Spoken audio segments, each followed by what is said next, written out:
state of West African province, a faction of Boko Haram have displaced the Nigerian troops in Damasak, Moba local government area of Borno. Damasak is about 160 km from Maiduguri, the Borno state capital, and has suffered many attacks from the groups. Earlier, a United Nations helicopter was shot at by the terrorists in the axis. Residents who fled home into the bushes say the town was taken over by the group and many security operatives were reportedly killed. A security agent who is also taking over outside Moba said the group were firing at any moving objects. Says, "We are overwhelmed, but we are waiting for reinforcements. Already fighter jets and helicopters are engaging the terrorists, but group troops are out of the town," he said. Our correspondent reports that the attack came shortly after the service chiefs led by the Chief of Defense Staff, Lieutenant General Lucky Irabo, visited Maiduguri to encourage troops fighting in the front lines of operations. Recall that the spiritual leader of the Boko Haram terror group had through an audio message threatening more attacks when the new service chiefs were appointed. The insurgents have killed over 36,000 people since the beginning of the conflict in 2009. 12 years after the conflict began in the northeast region, there seemed not to be any respite for locals, foreigners and troops alike. Since the appointment of the new service chiefs, however, attacks in the region have increased, especially in BoRNO State, the epicenter of the conflict, displacing many towns and leaving many children orphans. The BoRNO State government has, however, commenced efforts to return homeless victims to their communities, an effort that has also encountered untold obstacles. Though the BoRNO State Governor Zulum succeeded in returning over 1,000 households in Mate local government to their homes, they were shortly back at the IDP camps following the severe resurgence of violent attacks by the terrorists. Hey, this one now, wow. So what is the government doing? What is the Buhari, that is the president, what has he been doing 6 years down the line with all the marks that they made? Oh, they will tell you that Jonathan never had a military background. He doesn't have he didn't know, or he doesn't know technical know-how of this security and how army works. But somebody who has been there, he retired whatever, yet it's even worse than the situation is now worse than more than the one that happened under Goodluck Jonathan's era. It's even worse now, because what is happening is just like somebody who does not even have any knowledge as far as military or insecurity is concerned. It's even worse because we now have factions here and there. I remember the governor of BoRNO State has been calling on them to invite foreign, to seek for foreign help, but they say no, say na Gumi na go help them. And the man has been trying to make sure that the IDPs, those in the IDP camps, are returned back home, because that is not their home. Exactly the same people who in Benue State, they are lamenting that the federal government has abandoned them. That was not what they told them initially. They said they were going to do everything possible to get them back to their various houses. You can imagine the one that have gone back to their own houses now. They've gone back again to IDP camp. In a nutshell, how does one interpret this? See the submission of the Nigerian army. They are overwhelmed now. They are not there now. They want to go and energize themselves. They want to go and recruit themselves, or they want to go and get prepared again.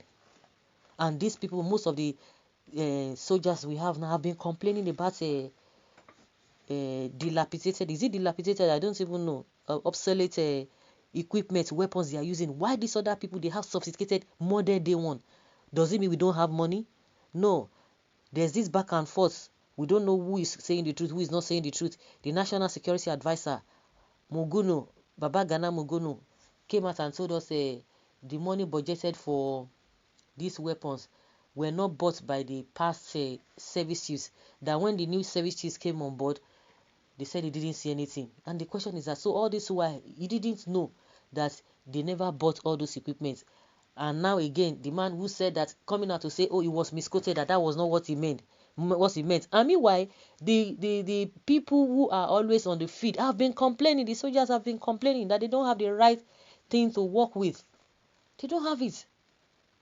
So who are we going to blame?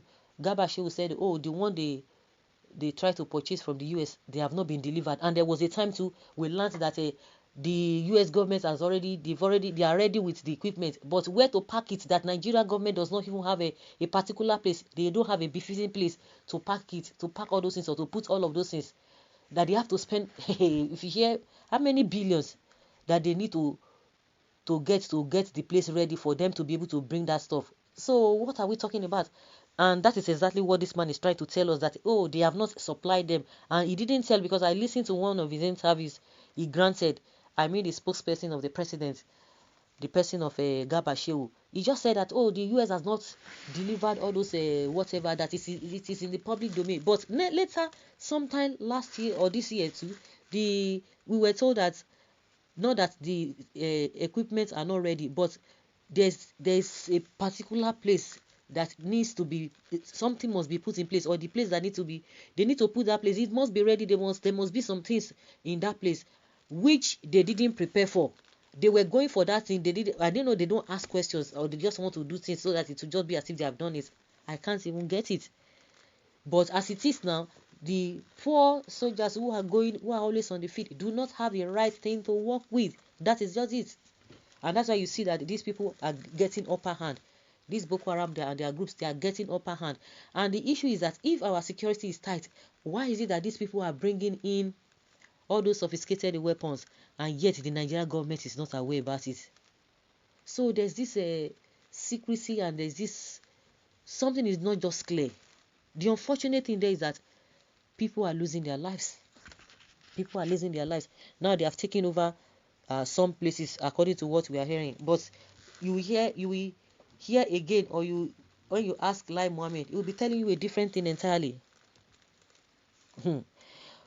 Well, with billions of dollars purportedly used to train personnel of our armed forces, both at home and abroad, they still lack the capacity and wisdom to cripple insurgency, banditry, kidnapping. It is not only embarrassing, but absolutely unacceptable.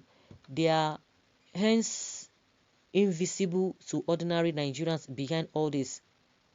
Just as